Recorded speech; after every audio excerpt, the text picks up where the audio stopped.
What's going on, everyone? My name is Prerak. I'm an MD student here at Yale, and today I'm going to go over easy ways to improve your mental health.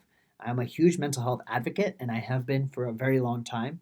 And I think a lot about mental health and how to improve it. And today I'm going to share some of those tips with all of you.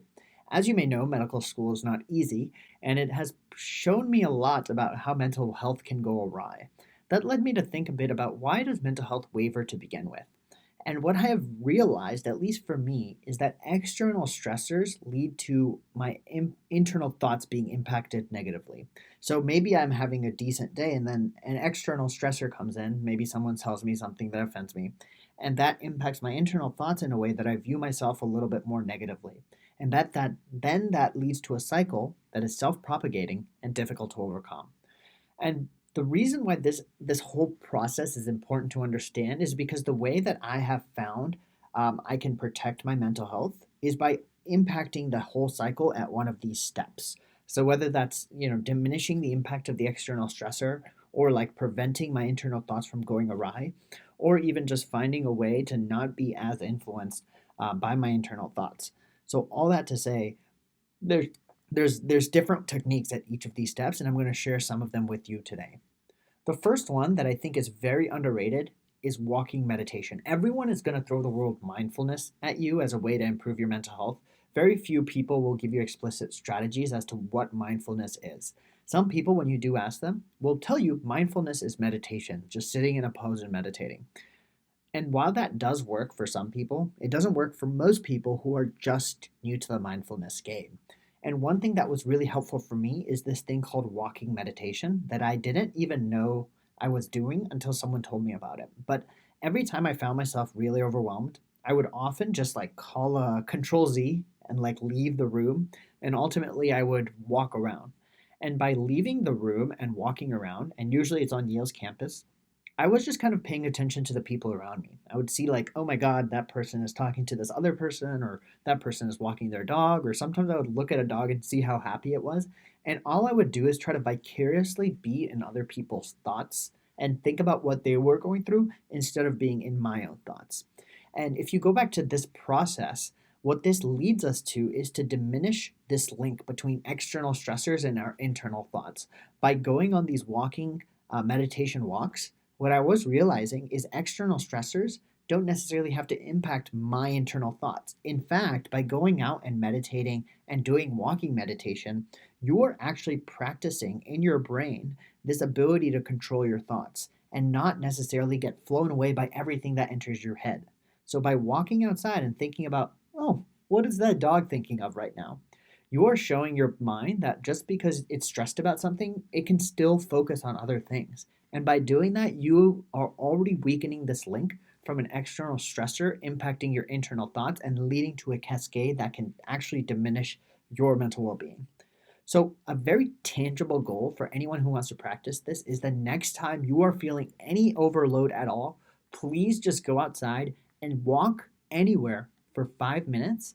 And while you're walking in those 5 minutes, think about anything that comes your way. So if a leaf is falling down, think about like, wow, where is that leaf falling from? Where was it before it fell? I wonder like what was the situation? Or like someone passes you, think about like the type of day they're having, or just think about in general what they may be experiencing.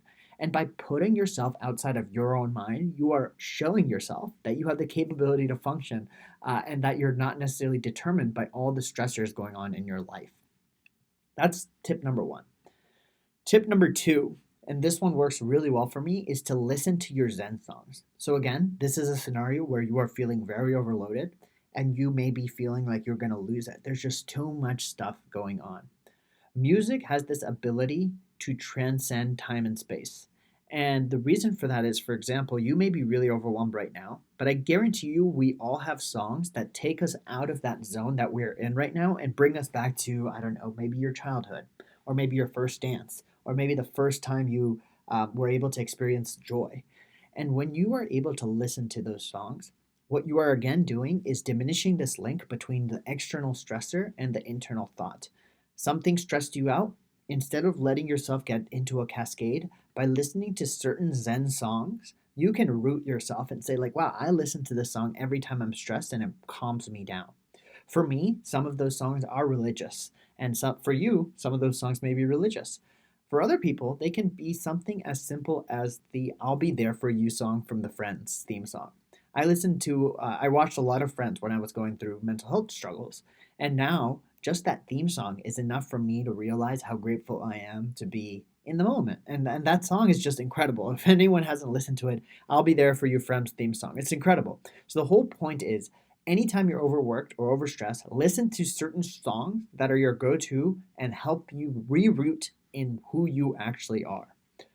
With all of that being said, now I have two more tips, and these are actually probably the more important ones, and probably the ones that you may have heard before.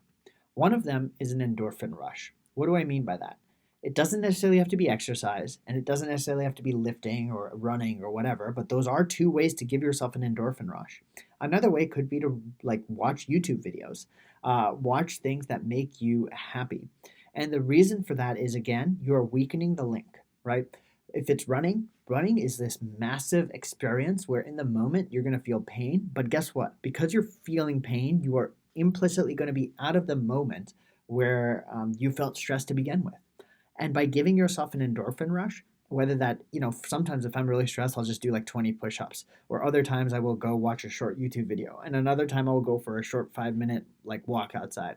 All of those things change the neurochemical nature of our brain such that we realize that we don't have to be stressed. We're not going to enter this cycle. Right before that cycle starts, I'm very good at realizing, okay, this is not a healthy cycle, pre-rack. Maybe I just failed, or maybe I didn't get an interview at the place I wanted to get an interview at. And usually that would escalate. If I didn't get an interview, maybe I'm not good enough. And if I'm not good enough, maybe I'm a crappy person. If I'm a crappy person, these are all cycles.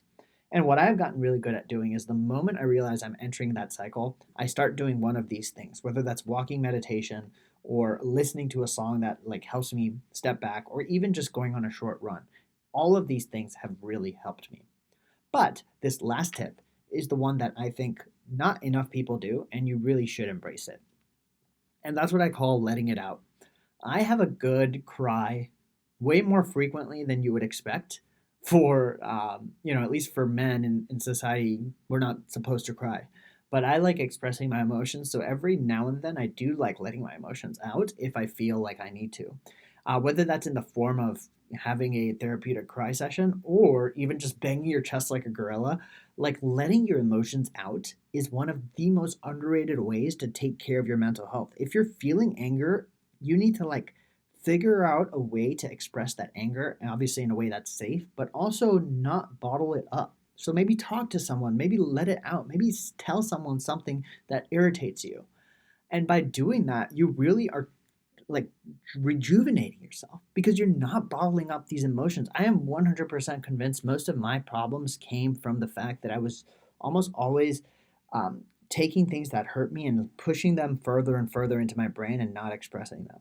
And now I'm actually very good at expressing them, and that's one of the reasons I feel like my brain is a little bit happier. The reason I have this commencement address on the screen is because Steve Jobs' commencement address is one of the things that really emotionally gets to me, and sometimes I cry when I watch it because it's that good. And sometimes if I am in a mood where I'm just feeling really overwhelmed, I'll watch one of his speeches and give myself therapeutic session that I need to feel better. And trust me, it works. So hopefully these short tips help all of you because I think mental health is not talked about enough, and these tips have really helped me be better. And if you want an extra bonus tip, start reading the book The Power of Now by Eckhart Tolle. It's remarkable, and it's something that I still like reference every now and then.